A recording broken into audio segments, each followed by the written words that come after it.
एक असली की कहानी सुनाता हूँ। एक हीरो था और उसके बहुत सारे फैंस थे और उन फैंस में से एक ऐसा दीवाना था कि उस हीरो से मिलने के लिए उसके बर्थडे के दिन जाता है। पर वो हीरो किसी कारण से उस फैंस से नहीं मिल पाता है, जिसके बाद में वो फैंस आव ताव में कुछ नहीं देखता और अपने आप को खत्म कर लेता है। और जिसके बाद में वो ये डिमांड करता है, लिख कर जाता है कि भाई मेरे अंतिम यात्रा में या फिर श्रद्धांजलि में वो एक्टर और साथ ही कर्नाटक के एक पॉलिटिशियन को कहता है कि आप जरूर आएं। तो शायद वो पॉलिटिशियन तो श्रद्धांजलि सभा में चला जाता है, लेकिन वो एक्टर वहां जाने से मना कर देता है। जिसके बाद में उससे सवाल पूछा जाता है कि आप वहां पर क्यों नहीं गए।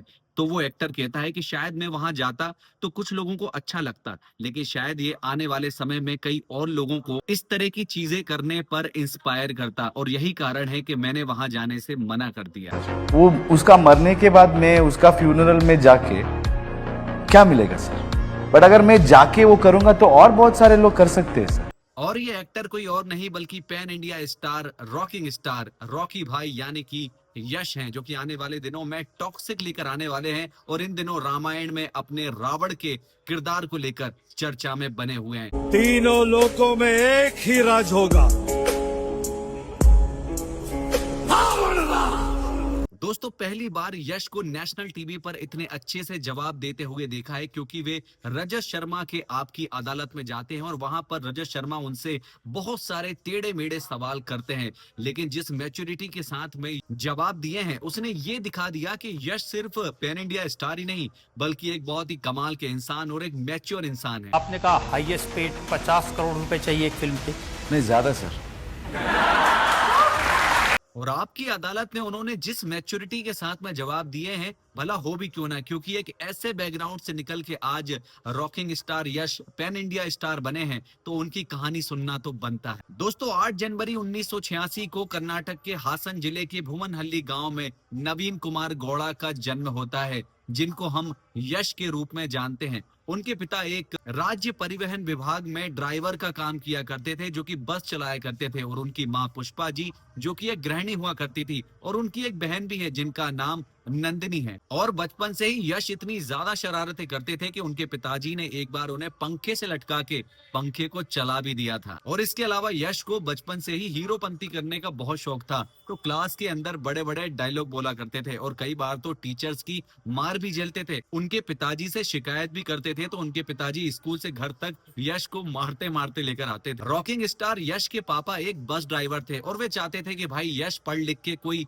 अच्छे अधिकारी बन जाए, लेकिन जनाब का पढ़ने लिखने में तो मन लगता नहीं था और उनका मन था बड़े बड़े डायलॉग्स बोलने का, यानी कि थिएटर करने का। तो पिताजी से कहते हैं कि मैं बेंगलोर जाके थिएटर करने चाहता हूं। तो पिताजी कहते हैं चले जाओ, लेकिन दोबारा वापस मत आना। तो यश चले जाते हैं और मात्र 300 रुपए लेके यश अपने घर से बेंगलोर में एक नाटक एकेडमी में दाखिला ले लेते हैं, जिसके बाद में कई महीनों और सालों तक क्रू मेंबर्स को चाय पिलाने और थिएटर में पोंछा लगाने का काम करते रहते हैं। इन सब के बावजूद जब वो 18 साल के होते हैं तो उन्हें नंदा गोकुल नाम के एक सीरियल में काम मिल जाता है, जिसके बाद उनके अभिनय की शुरुआत हो जाती है। और इसी सीरियल में राधिका नाम की एक लड़की एक्टिंग किया करती थी, जिसके बाद में 2016 में रॉकिंग स्टार यश राधिका से शादी भी कर लेते हैं, जिनके अब 2 बच्चे भी हैं। कई सारे कन्नड़ टीवी सीरियल में काम करते करते उनको एक फिल्म में काम मिल जाता है, जिसका नाम होता है जम्बाड़ा हुडुगी। इसके अगले साल एक फिल्म आती है मोगिना मानुसु, जिसके लिए फिल्म फेयर का बेस्ट सपोर्टिंग एक्टर का अवार्ड उन्हें दिया जाता है। और इसके अगले साल एक फिल्म आती है रॉकी,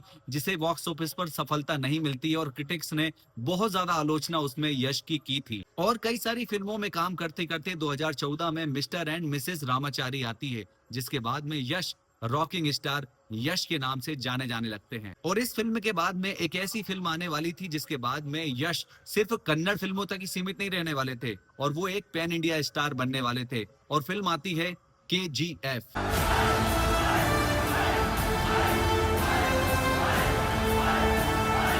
और KGF के अपने उस दमदार रॉकी भाई वाले कैरेक्टर के बाद में रॉकिंग स्टार यश हर घर में रॉकी भाई के नाम से जाने जाने लगते हैं। और ये कहानी यहीं तक सीमित नहीं रहती है, इसके बाद में 2022 में KGF चैप्टर 2 आता है और उसकी अपार सफलता के बाद में रॉकिंग स्टार यश और भी ज्यादा बड़े स्टार बन जाते हैं। भले ही लोगों ने उसे देखा ना हो, लेकिन उसका नाम सब जानते थे।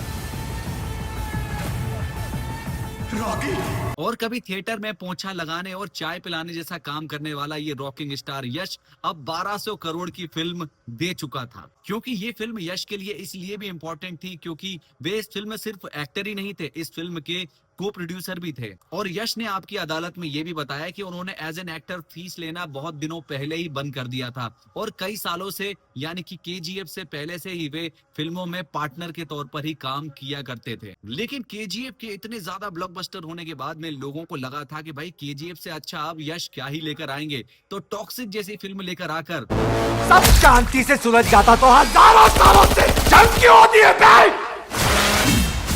कहाँ ये साले? पूरी इंडियन फिल्म इंडस्ट्री और साथ ही फैंस को हिला के रख दिया है। और इसके अलावा दोस्तों रामायण में अपने रावण के उस किरदार को निभाने जा रहे हैं जिसको देखने के बाद में लोगों को लग रहा है कि शायद रावण यश से अच्छा कोई कर ही नहीं सकता था।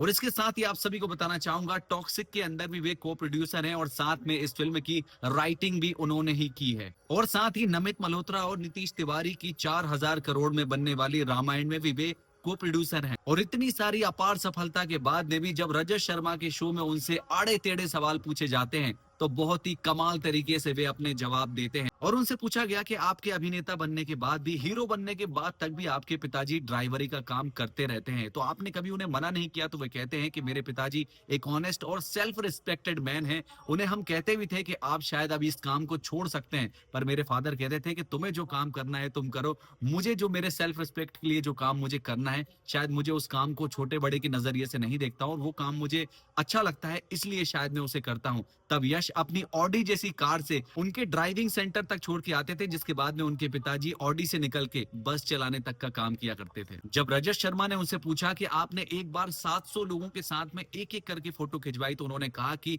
कई सारे लोग थे और चाहता तो मैं ग्रुप में फोटो खिंचा सकता था, और कई सारे लोगों ने मुझे टाइम की वजह से ये भी कहा कि आप एक ग्रुप फोटो खिंचवा लीजिए, पर मुझे ऐसा लगा कि शायद मेरे लिए वो एक ग्रुप फोटो हो सकती है, लेकिन अगर मैं इंडिविजुअल सभी के साथ में फोटो खिंचवाता हूं तो शायद उस पर्सन के लिए लाइफ टाइम मेमोरी होगी और वो हर व्यक्ति को उस फोटो को दिखा सकता है। 500 लोगों के साथ आपने एक एक करके दिया सर, उनके लिए वो लाइफ टाइम मेमोरी हो जाती है सर।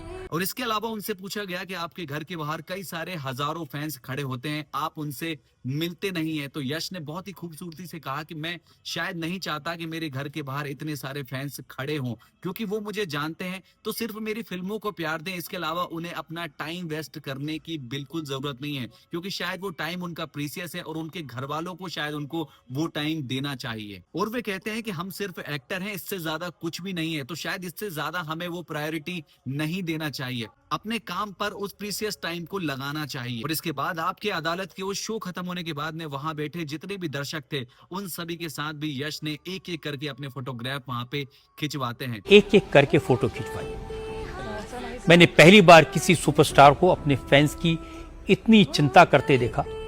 अगर आपने अभी तक उनका ये शो नहीं देखा है तो जरूर देखें, बहुत सारी अनसुनी कहानी आपको यश के बारे में जानने को मिलेगी। अगर ये वीडियो आपको पसंद आया हो तो पेज को फॉलो करें, वीडियो को लाइक करें, शेयर करें। मिलेंगे अगले वीडियो में, तब तक के लिए जय हिंद, जय भारत, वंदे मातरम।